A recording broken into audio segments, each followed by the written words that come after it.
આવેલ આંગણવાડીના પ્રાંગણમાં જ ગંદકીનો માહોલ સર્જાયો છે। આંગણવાડી પાસે ગંદકી ડભોઈમાં દેસાઈયાર્ડ વિસ્તારમાં આવેલ આંગણવાડીના પ્રાંગણમાં જ ગંદકીનો માહોલ સર્જાયો છે। આશરે 23 જેટલા નાના ભૂલકાઓ આંગણવાડીમાં અભ્યાસ અર્થે આવતા હોય દૂષિત પાણી અને ગંદકીના કારણે બાળકોને અવરજવર કરવા અને રમતગમત કરવા મુશ્કેલી ઊભી થાય છે। તેમજ હાલ ગુજરાતમાં ચાંદીપુરા વાયરસ છે, ત્યારે આંગણવાડીના ભૂલકાઓ માટે જોખમકારક સાથે રોગચાળો પેદા થાય જવાબદાર કોણ? લાગતા વળગતા તંત્ર દ્વારા નાના ભૂલકાઓ પર રહેમ કરી સાફ સફાઈ કરાવે તેવી વાલીઓ દ્વારા માંગ ઉઠવા પામી છે। ડભોઈના દેસાઈયાર્ડ વિસ્તારમાં આવેલી આંગણવાડી નંદઘર બહાર ગંદકીના દ્રશ્યો। આંગણવાડી નંદઘરમાં 23 જેટલા બાળકો મેળવે છે અભ્યાસ।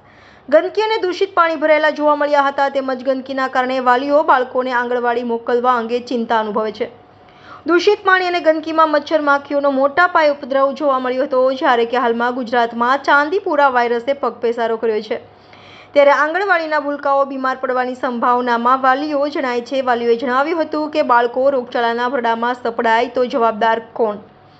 વારંવાર રજૂઆત છતાં નગરપાલિકા તંત્ર અને ICDS વિભાગ નિંદ્રાધીન ગંભીર રોગચાળો અને આંગણવાડીના ભૂલકાઓને બાનમાં લે તે પહેલા લાગતા વળગતા તંત્ર સક્રિયતા દાખવે તે જરૂરી છે।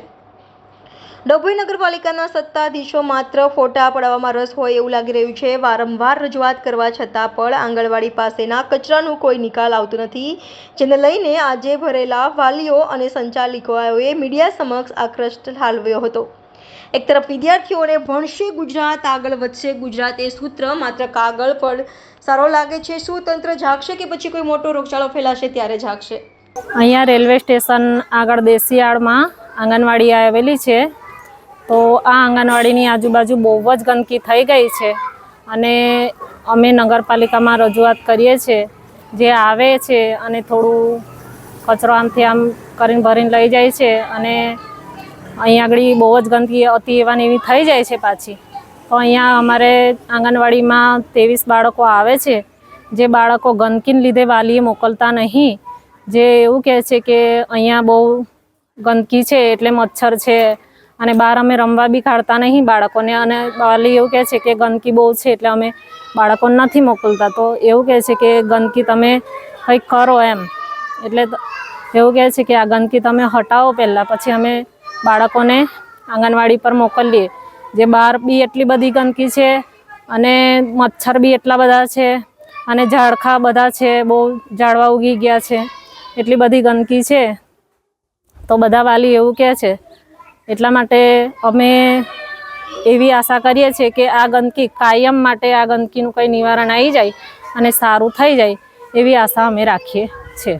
વસાઈવાલી જીન દેસાઈયાર્ડ રેલવે સ્ટેશન પાસે જે આંગણવાડી આવેલી છે ત્યાં કચરો બહુ બધો થઈ ગયો છે। 5-10 મિનિટ વરસાદ પડે તો પણ પાણી બહુ બધું ભરાઈ જાય છે, તેના કારણે મચ્છર થાય છે અને જે નવો વાયરસ આવ્યો છે તેના કારણે જે પણ બીમારી થશે તે અમારા છોકરાઓને થશે, તેનું જવાબદાર કોણ રહેશે?